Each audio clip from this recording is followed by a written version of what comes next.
Apa justifikasi curi kerajaan ni? Justifikasinya nak menyelamatkan negara daripada penguasaan Cina di Iping, katakanlah. Okey.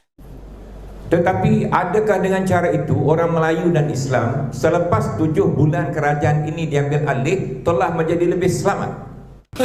Ya. Kan masalah nak mendaruratkan negara, ya, sampai ke peringkat nak mendaruratkan negara. Kerana tadi pun dia ambil curi dah.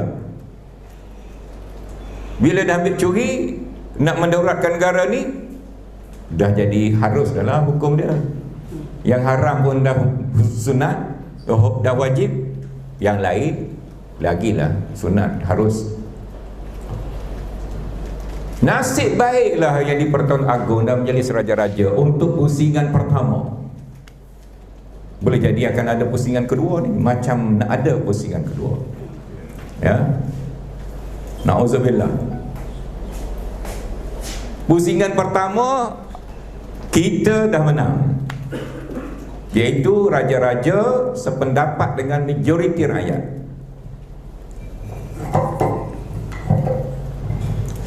Iaitu negara tidak perlu didaruratkan.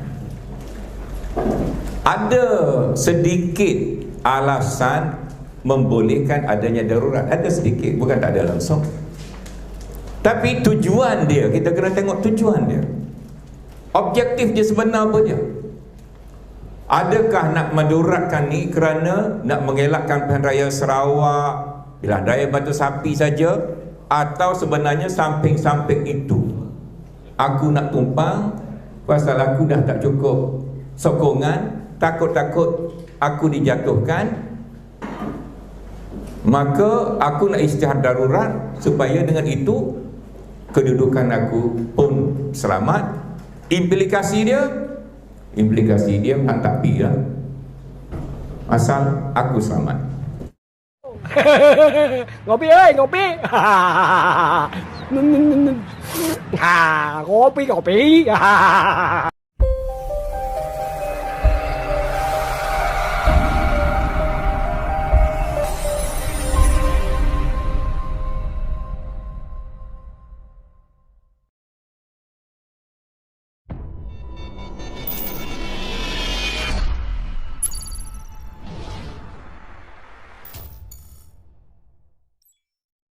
Jangan lupa subscribe ha. Ingat ha, subscribe ha. Saya difahamkan mula-mula dialog tertutup, ya. Kemudian ada rakaman ni dia akan terbuka balik lah. Saya suka yang tertutup ni pasal saya tak ada kemampuan nak ulas lebih-lebih. Setakat lebih kurang boleh lah.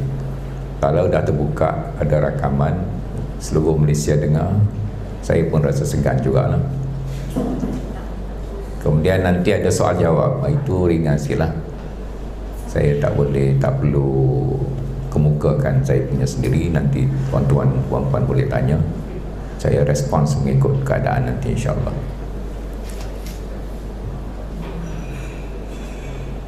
Mula-mula oleh kerana amanah Kepong ni duduk dalam bandar, ya. Kita tahu masalah Malaysia sekarang ni selain daripada ancaman COVID ialah fenomena kemiskinan bandar yang tinggi dan semakin meninggi. Semalam saya ternampak dalam sosial media, tapi saya tak baca huraian dia, iaitu mengenai dengan keciciran pelajar-pelajar di bandar apabila sekolah ditutup. Sedangkan mereka mungkin tak ada fasiliti internet, smartphone, komputer dekat rumah. Inilah yang kita kata sebuah kerajaan yang baik itu adalah kerajaan yang responsif. Salah satu daripada ciri dia, responsif, dan menjangkakan apa yang berlaku daripada sesuatu perkara yang trigger, yang mencetuskan. Jadi bila kena belajar dekat rumah, cikgu mengajar online, bapa dia kerja tukang kebun, Handphone bapa dia pun Samsung zaman dulu lagi. Jadi anak dia nak connect dengan internet macam mana? So ini datang kepada filosofi pendidikan sekolah, ialah di mana anak murid rasa puas hati dan dia tak rasa macam tercicir ataupun tertinggal, ataupun dia rasa macam tak senang hati. Jadi bagi setengah guru ataupun pendidik, senang hati murid itu adalah buayan dia. Yang ada dekat sekolah ada buayan, ada color multicolor. Jadi dia pun rasa anak murid dia gembira.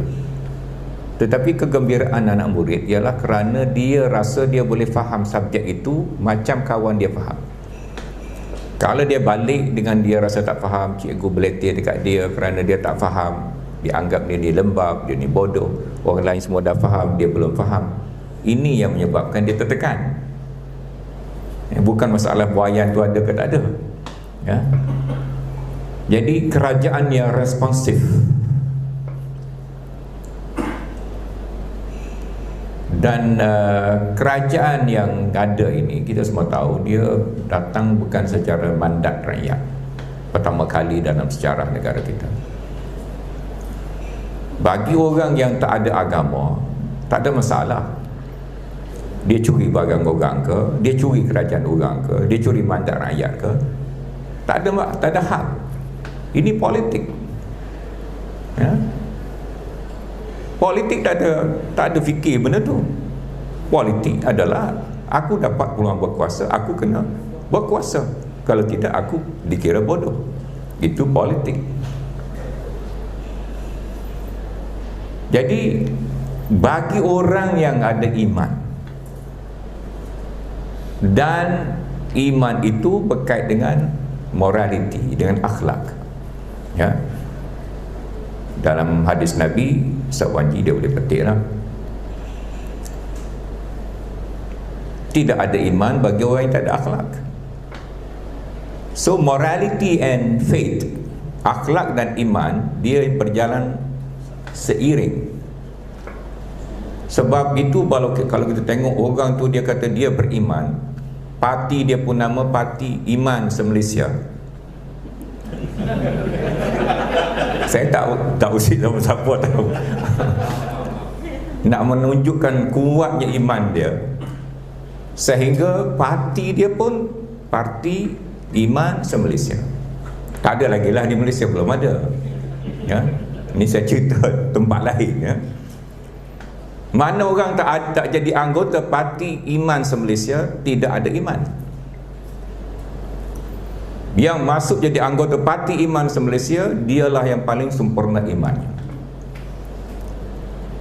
Tetapi bila Parti Iman Se-Malaysia ni, yang tak ada di Malaysia ni, bila kita tengok akhlak pemimpin dia, ahli dia, baik akhlak pribadi dia dalam pertuturan dia, pertuturan Rasulullah SAW adalah pertuturan yang sedap didengar, yang jinak di hati, yang orang Kelantan panggil berjijak. Jijak ni apa dia? Berjijak ni apa dia? Touching, ya, di fikiran.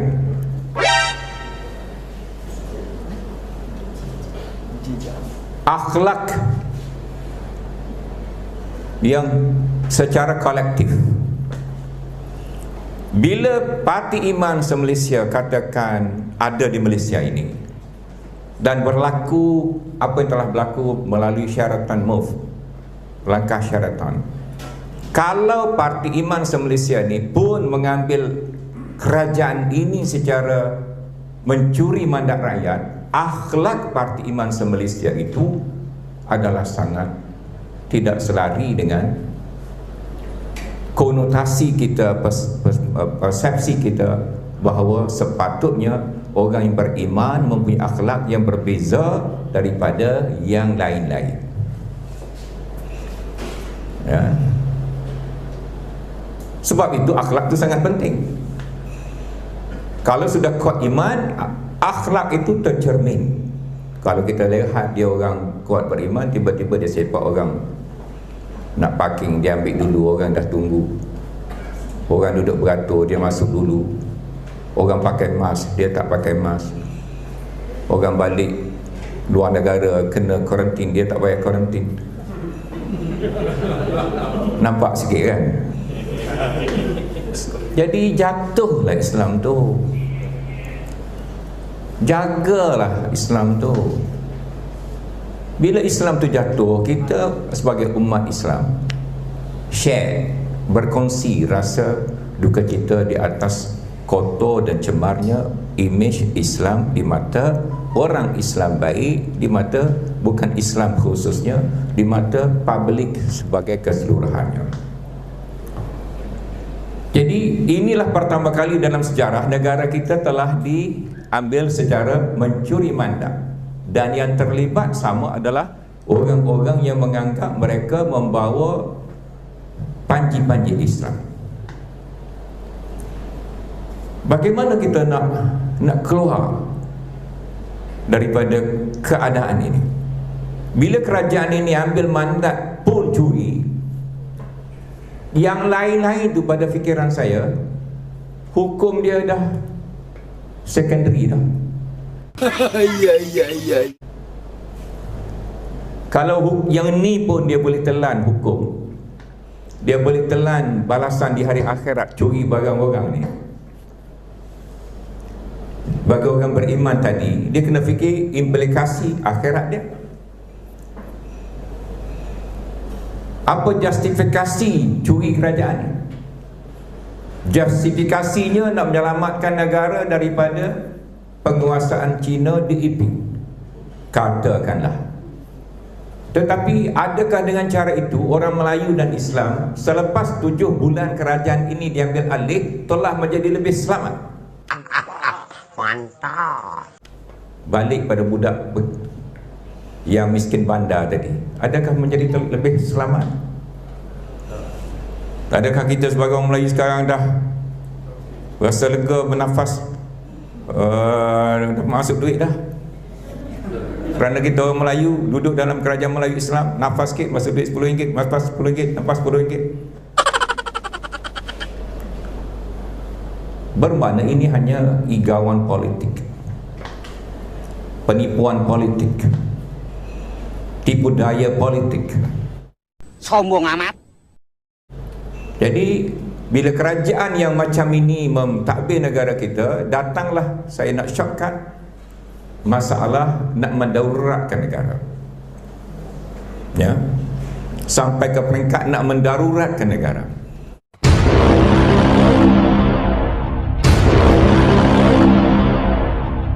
Okay.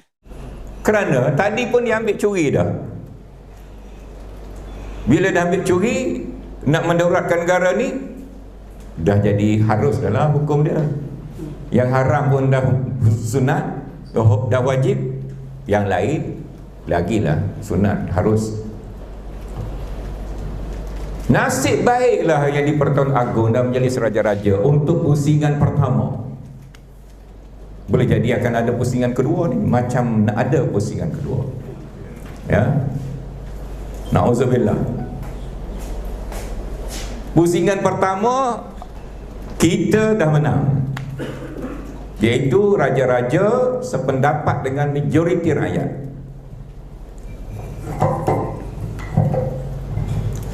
Iaitu negara tidak perlu didaruratkan. Ada sedikit alasan membolehkan adanya darurat, ada sedikit, bukan tak ada langsung.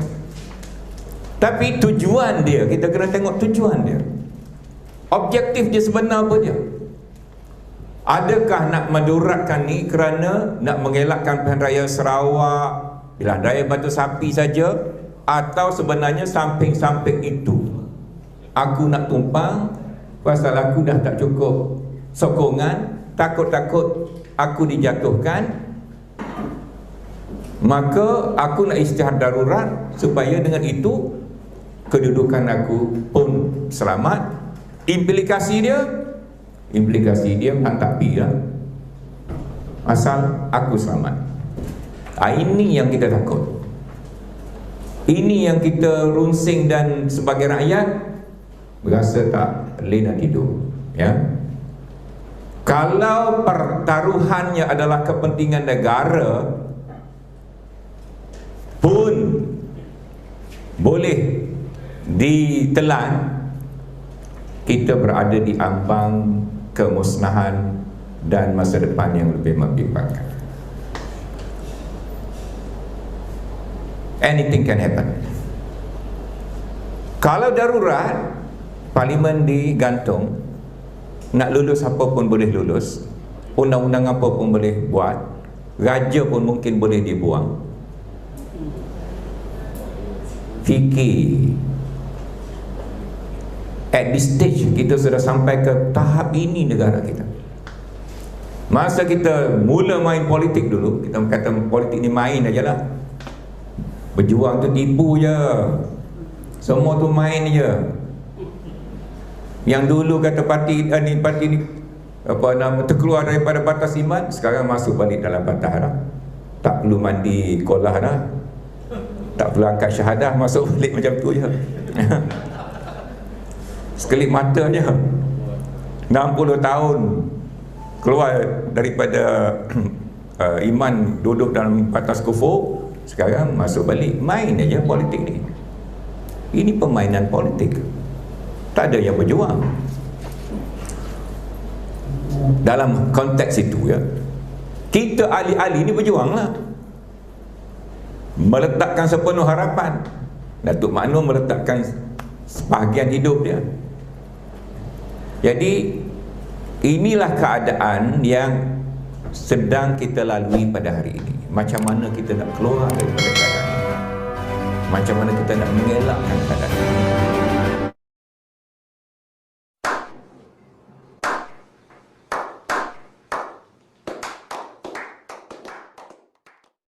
Jangan lupa subscribe ha. Ingat ha. Subscribe ha.